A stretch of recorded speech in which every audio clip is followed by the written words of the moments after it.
Is the women's flyweight division here to stay? More and more free agents are flocking over to Bellator?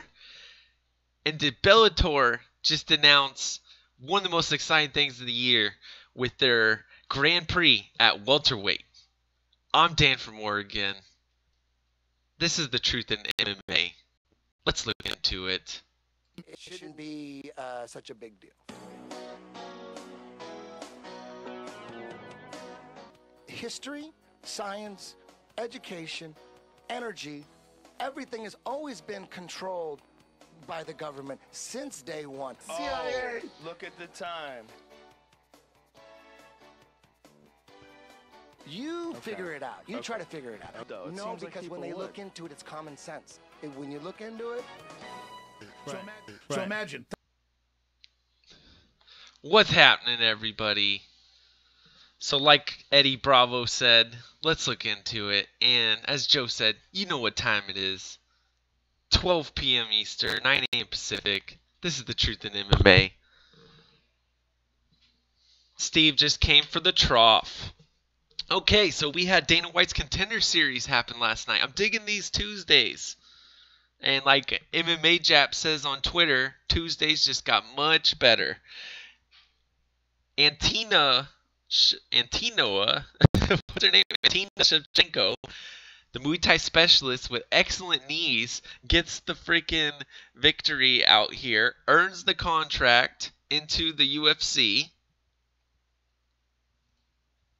along with, what was this dude's name?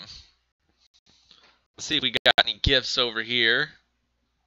Kyle Johnson is the gift king, man. This guy is tearing it up. Let's see how this is going to look.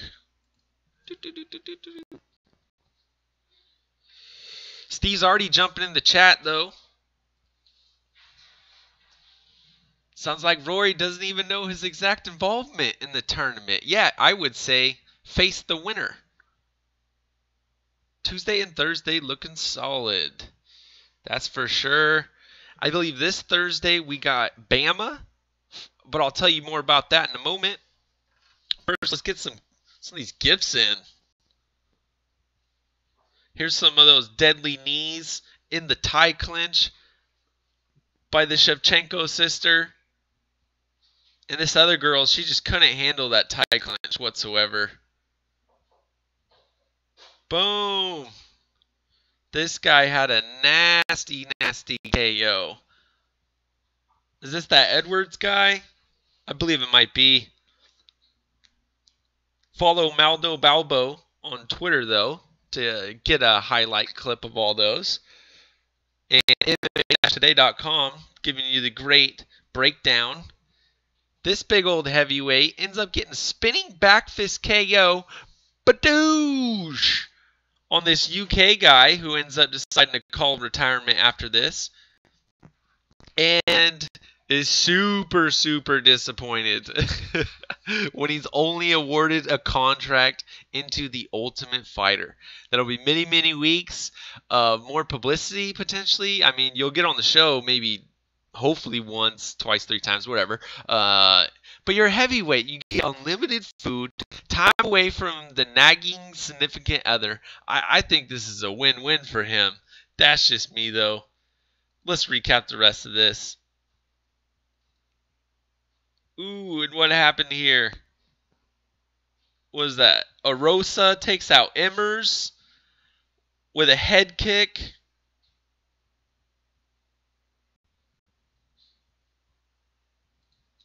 And the prodigy of former title challenger David Tyrell, Jordan Williams defeats Tim Curran via 3rd round TKO. That was the Contender Series. 5 fights, 5 finishes. It was up and over with within an hour and 43 minutes. Man, that's going to be different from the ESPN pacing that we're going to have, which will be 5 fights, 3 hours. Basically, twice the amount of time for the same amount of fights. We're going to see how that's going to go, man. I was really hoping for a change in pacing when we switched from FS1 to ESPN, but you get what you get, and so we'll take it, man. Moving on. Next week, we're going to have Kevin Aguilar, or wait, one of the next weeks for the Dana White Contender Series finally gets announced that Kevin Aguilar is going to be fighting. And maybe we'll know that when I go to the UFC tab. Let's check it out.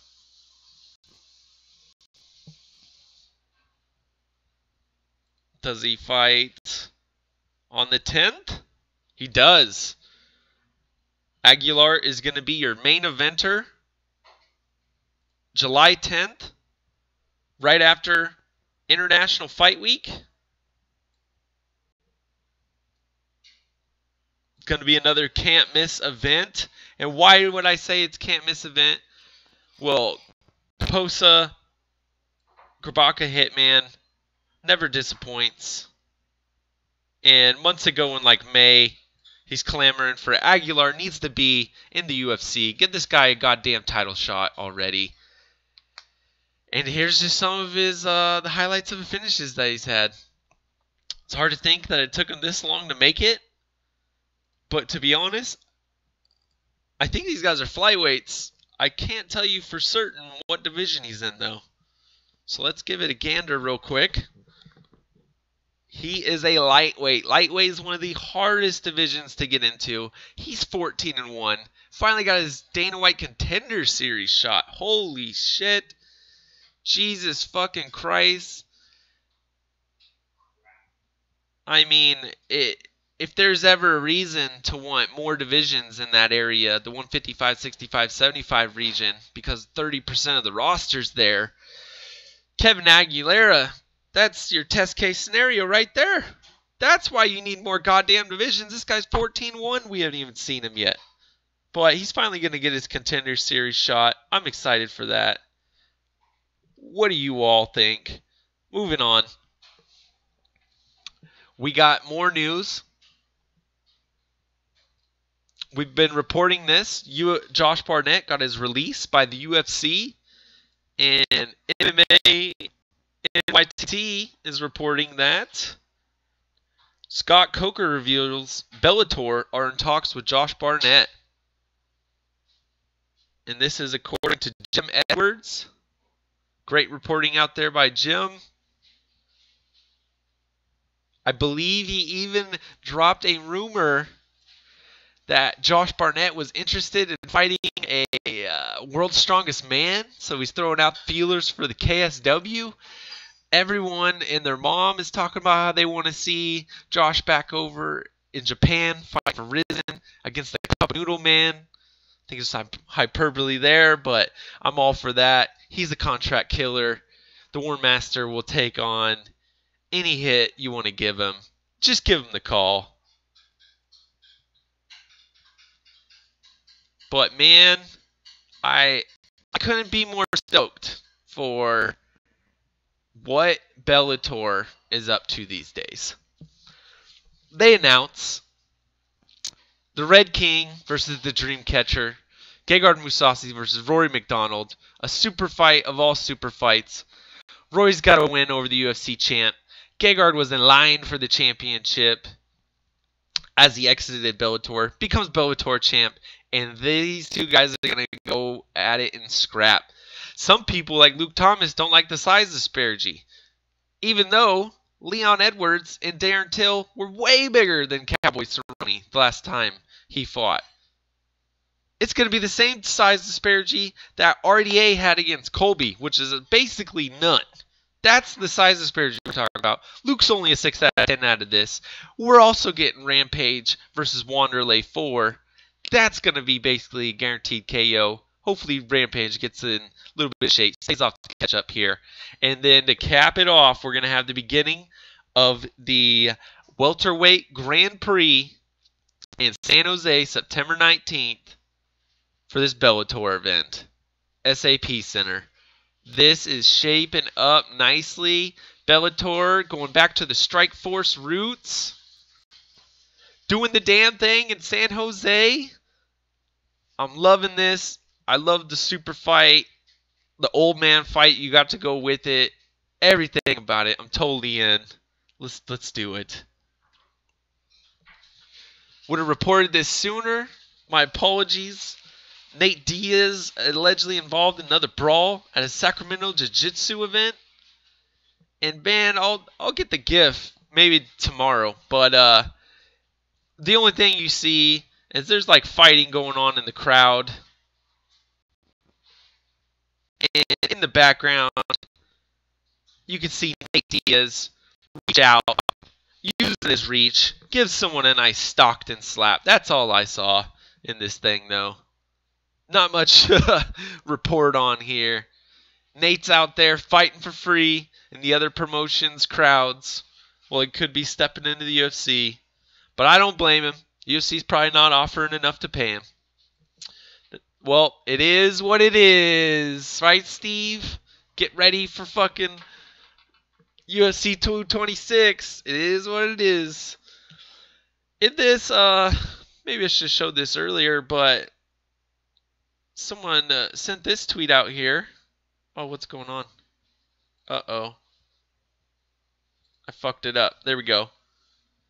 This is Valentin Antonio Shevchenko taking someone's soul inside of the, I don't know, kickboxing?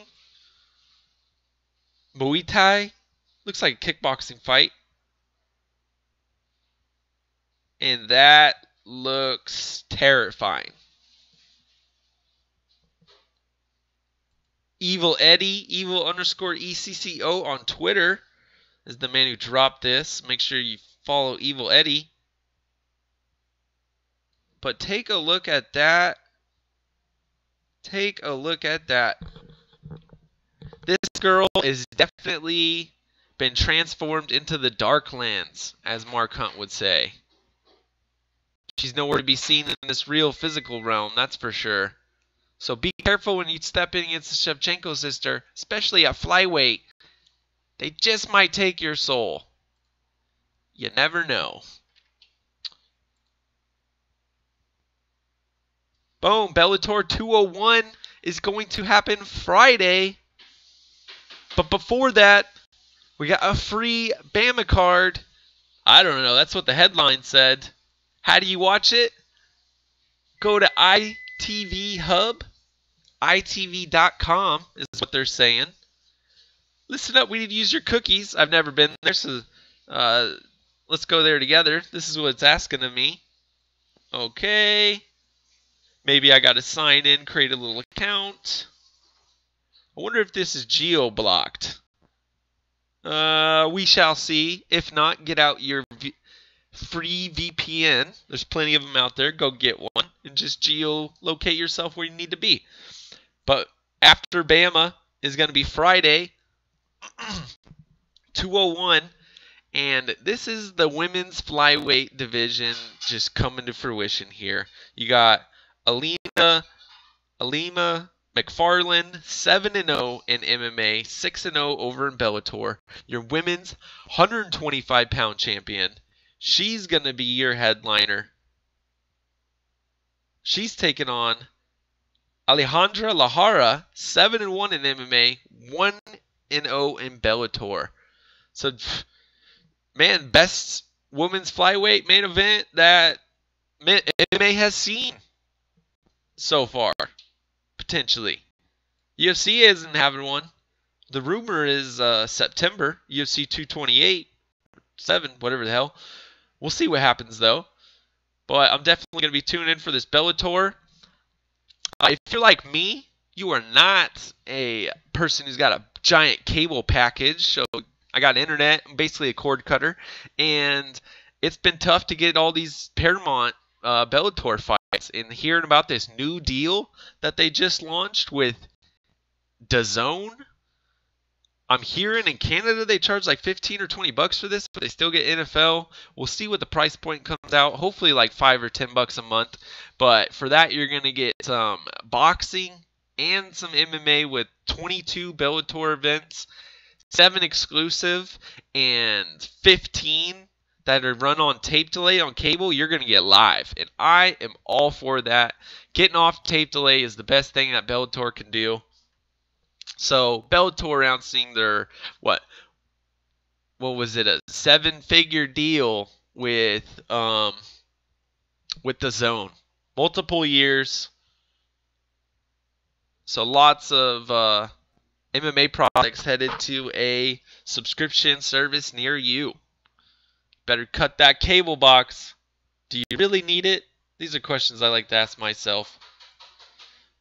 Let's round out the rest of this women's 125 talk, though. It's announced that Olivia Honata Souza is going to make her debut in September against Alex Chambers. I believe she had a fight scheduled, maybe on that UFC 224 card that there was.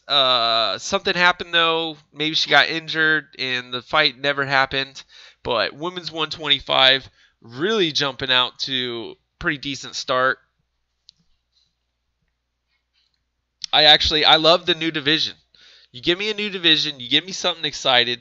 It's exciting, it's new, something to look forward to.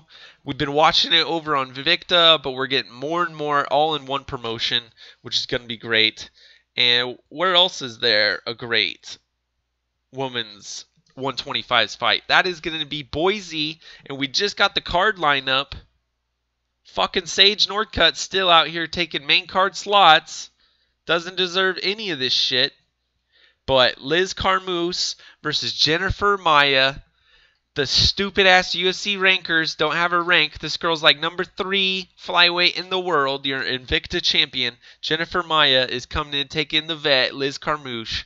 The one that almost took out Ronda Rousey with that fucking jaw crank, rear naked choke, whatever the fuck you want to call it. Never belonged at 135 pounds. She's getting the shot against Jennifer Maia. And who the hell is Jennifer Maia? A lot of you might be asking yourselves this. So let's go check this out. The greatest source to use, Tapology. Second best, probably Fight Matrix, whatever. For any sort of accurate rankings. Not this UFC bullshit that they're going to give you, but some real accuracy. Shoot the box fighter.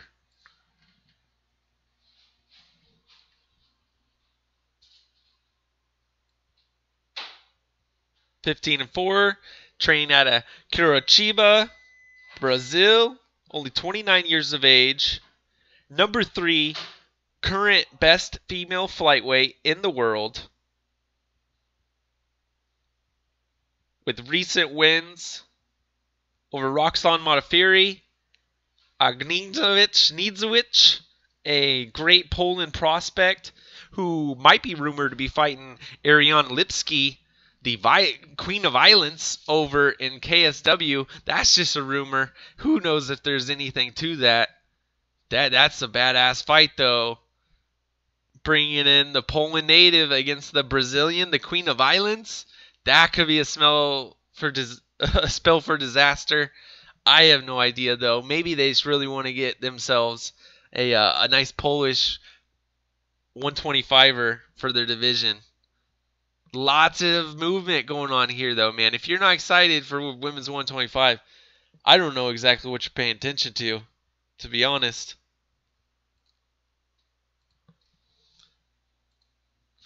And live sports should never be tape delayed, especially in 2018, says Steve Sparks. I got 100% agree. And you know what? We always like to round out all these videos with something funny to watch. Something lighthearted, at least. And man, check out this guy over here. Just breaking everything. What is that, like a star fruit? I don't even know. Here we got a freaking pig or cow bone. Looks like a thigh or some shit. He's just breaking right through that. Oh, here's a can. Completely carbonated. Let me just shove my finger through that shit. There's a rock on a brick. A rock on a rock. Let me karate chop this rock. Let's get ready for this one. 1, 2. Jesus. Simply Dipply, man. Some of these things they put out are kind of fun. Let's make sure we catch the very beginning of this, though.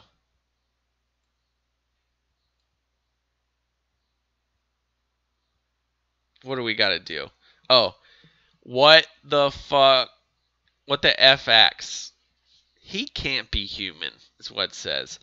Maybe he's related to that same guy that was out walking around naked over there, took out that security guard. What the hell is going on?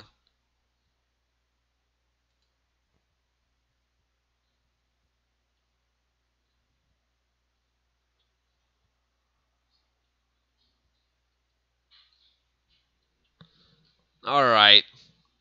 Anyways, go check the tweet out if you could find it. Oh, here it is. Here it is. Here's John Jones playing the game and then looking at Herb like, "What the fuck, Herb? What, you're not going to let me do that shit?" Or I guess it was Big John. Big John's like, "Fuck no." Here's the he can't be human. So one pinky to the carbonated drink. Nothing. And then he takes us to the rocks. You're like, no. It's not going to happen. He chops it right in half. The hell? You're like, he pre-drilled that rock. He cut it. Something's going on here. Dude, he just sliced that one like some cheese. That's fucking crazy. So, I'm glad to bring you guys all this every day. Thanks for tuning in, even though we got the technical difficulties. Oh, and apologies for missing yesterday. We had to make an emergency visit to the vet. My sister's dog, though, Otis, hopefully he's going to be fine. So, everyone, I hope you enjoyed today's show. Until next time, which will be tomorrow, 12 p.m. Eastern Time, 9 a.m. Pacific. Back to you, sickos. I'm getting the hell out of here.